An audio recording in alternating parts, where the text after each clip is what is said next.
Ide membuat berbagai makanan ringan mempunyai peluang yang cukup prospektif.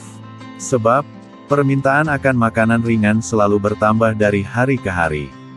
Tak hanya menyasar segmen pasar anak-anak saja, usaha makanan ringan juga bisa dinikmati oleh remaja dan orang dewasa.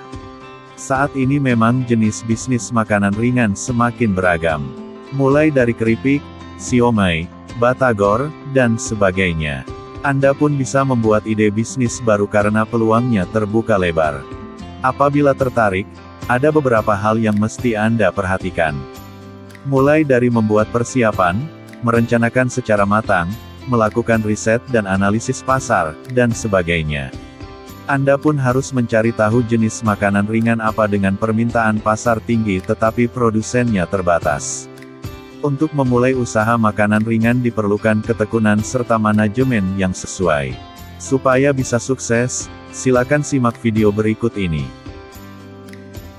Yang pertama, perhatikan kualitas bahan. Agar makanan ringan yang Anda produksi laris manis di pasaran, tentu saja Anda harus memerhatikan kualitasnya.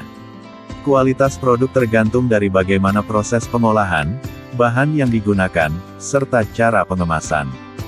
Bahan yang mesti digunakan adalah yang berkualitas baik serta higienis.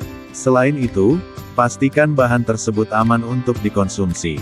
Pengolahannya pun harus sesuai dengan aturan. Jika Anda memproduksi camilan yang digoreng, pastikan menggantinya secara berkala. Setelah itu, buatlah kemasan dengan lebih menarik. Sebab, hal yang pertama kali diperhatikan oleh konsumen adalah packaging dari suatu produk. Yang kedua, selalu melakukan inovasi. Orang yang selalu memenangkan bisnis tentu saja selalu melakukan inovasi agar tercipta makanan ringan baru.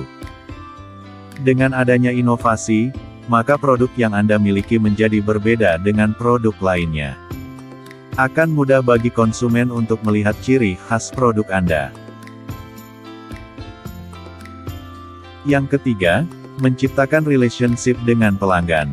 Bagi seorang yang berkecimpung di usaha makanan ringan harus selalu menjaga hubungan dengan pelanggannya. Sehingga, tidak hanya satu kali beli saja, melainkan akan menjadi loyal dan melakukan pembelian hingga berulang kali. Anda bisa menjaga hubungan dengan melayani pelanggan secara baik, serta menciptakan kesan yang lebih mendalam. Perbanyak senyum supaya pelanggan tertarik dengan pelayanan Anda. Manfaatkan juga medsos agar tercipta branding dari makanan ringan Anda. Ciptakan hubungan yang dekat dengan customer, sehingga pelanggan yang satu akan menjadi iklan gratis untuk pelanggan selanjutnya. Penyebaran informasi produk dari mulut ke mulut juga terbukti efektif menjaring calon customer baru. Yang keempat, menerapkan strategi yang sesuai dengan kebutuhan pasar.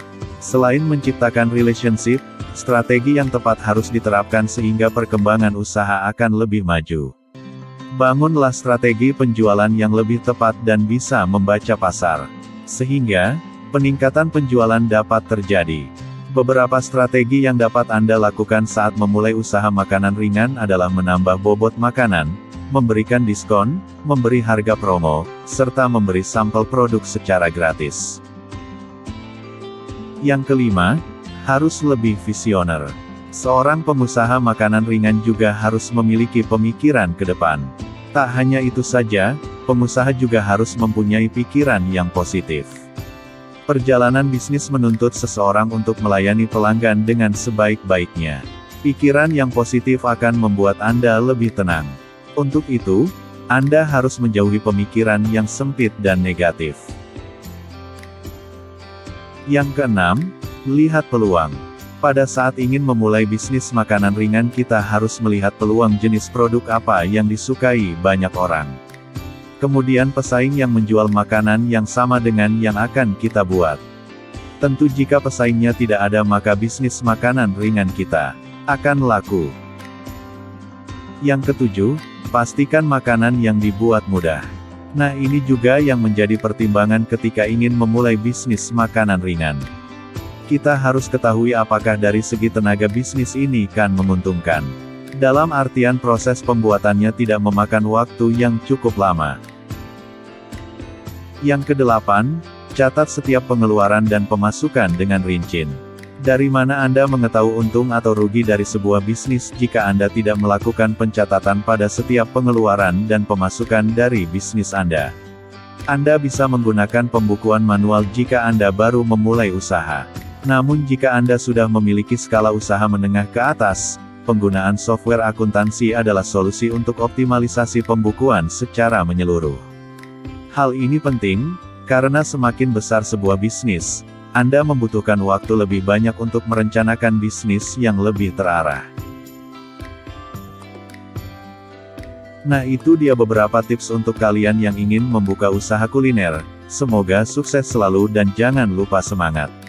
Sekian video dari saya, jangan lupa saksikan video-video menarik berikutnya di channel Na Inspirasyon.